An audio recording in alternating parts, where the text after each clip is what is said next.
particularly about any fencing or any preventive measures, that's an issue for the city administration to deal with. As a police agency, we're responsible for responding to any incident, investigating any incident of suicide or attempt suicides, working with those individuals, trying to get them help. We stand neutral in the area of how to prevent any type of suicide by means of a fence or any other physical barriers. That's an issue for the city of Akron and that administration and the public, city council and such to take care of. Well, it's something we've studied for probably the past 4 or 5 years, is whether we expend, estimates are somewhere between $2 and $3 million to put some sort of barrier up on the bridge.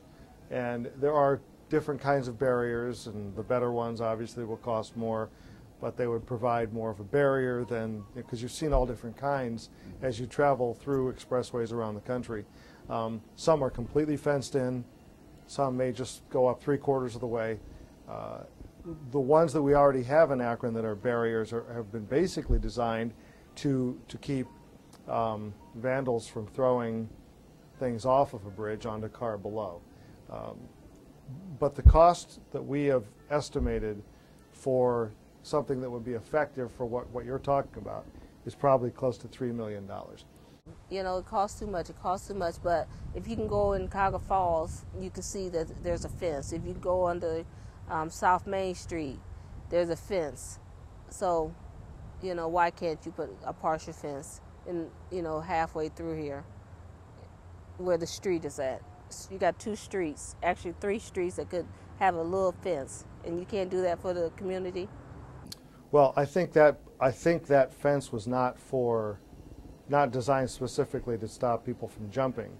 I believe, and I'm going from memory here, I'm not sure, but I believe I don't believe we've put a fence up for that in Akron. I think that would have been another one that would be preventative for vandalism. The area really is starting to get some more attention with the move down Main Street to the north side with the north side apartments or condos, whatever that project is. I think it's real exciting that those things are happening, and it's an area of the city that can be developed and has some open space to do that. And I think they'd be wise to really reconsider putting the money into the bridge. I mean, $3 million is not anything to sneeze at, but in a large capital budget, it's really may not be as significant. I could see the first phone call I would get would be from somebody saying, who was the brilliant person that thought spending $3 million just to relocate people so they could find another way to take their life was a good idea?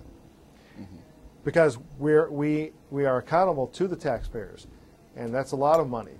And I'm fairly certain that there are people in the community who would see it that way and who would call and say, wait, this is my money. I can't believe you did that. Everybody knows that someone who is hell-bent on taking his life or her life will figure out some other way to do it. I don't mean the city would do this, but I think just people in general have the sense that, well, if somebody wants to commit suicide, they'll just find another place. I don't know that that's entirely true. Certainly if somebody wants to commit suicide, they can find a way to do it. But you remove the opportunities, and that's really what this is. It's removing those opportunities, and then the long-term benefit is the development that the area can have.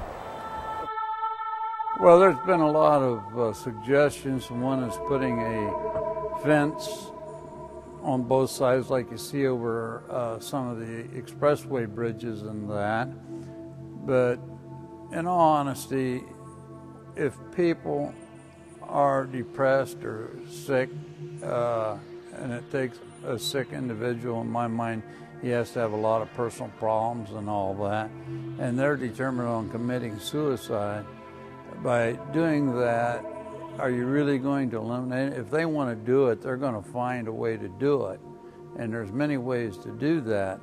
The cost to the taxpayers would be prohibitive. A life is very valuable, as we all know, but to what extent can you protect everybody?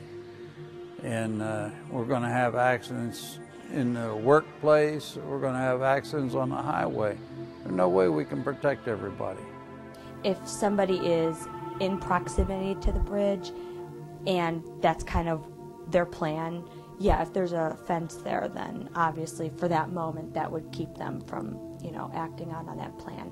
But if it's somebody who maybe that didn't even occur to them to use the bridge as a means of committing suicide, they probably would find other means. It's my professional opinion that those that are determined to commit suicide will find another bridge or another means of committing suicide.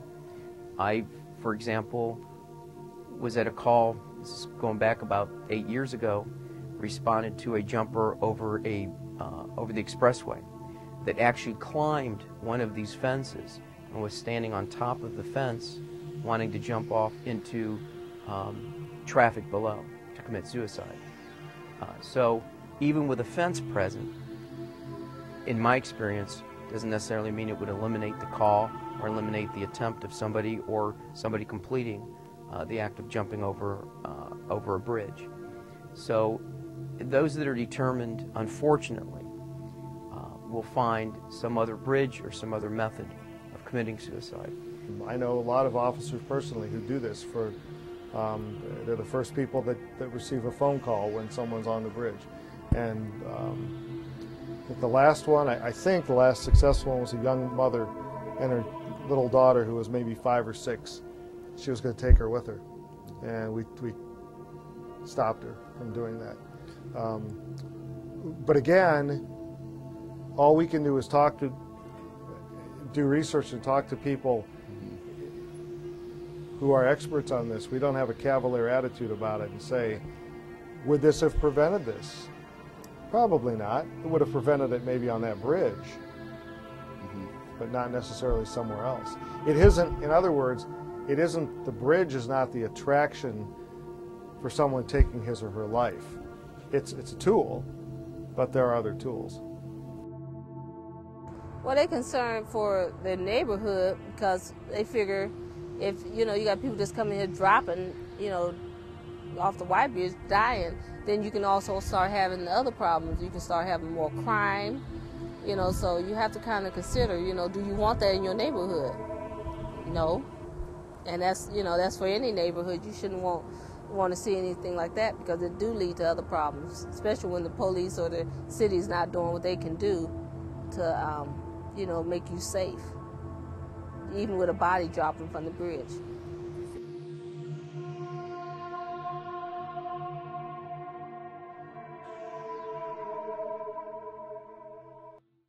So, we go down and look, and the kids, I have my kids with me, and, we point over in that direction, there's a body laying there. And at the time I brought the kids down, the body was all splattered and, all gross, and, the kids pointing at it, and, you having a discussion about it. Oh, sure. There have been staff who have witnessed, and we try to provide, and clients, and we try to provide some of our counselors to go over and do some crisis counseling and follow up and make referrals. We talk about post-traumatic stress disorder, and that's, a disorder that happens as a result of somebody witnessing something traumatic, something either that happened to them or something that they witnessed that's traumatic, and that would certainly be under that category of traumatic things. So they may start to experience, they may go through shock. They may start to experience vivid nightmares of seeing these dead bodies, vivid, flashbacks where they feel like they're back in the situation when they found these people. So, if somebody encounters something like that, it's really important that they are aware that, there's help available and that these are normal reactions to a very abnormal situation. And for them not to be ashamed, not to feel like, they're strange or they're reacting weirdly to it, because these are very normal reactions. Mm-hmm. They would even fall on North Street, which is on over the way. They would fall there, and they have fallen into buildings. Same thing, we go over there, your kids looking just the same.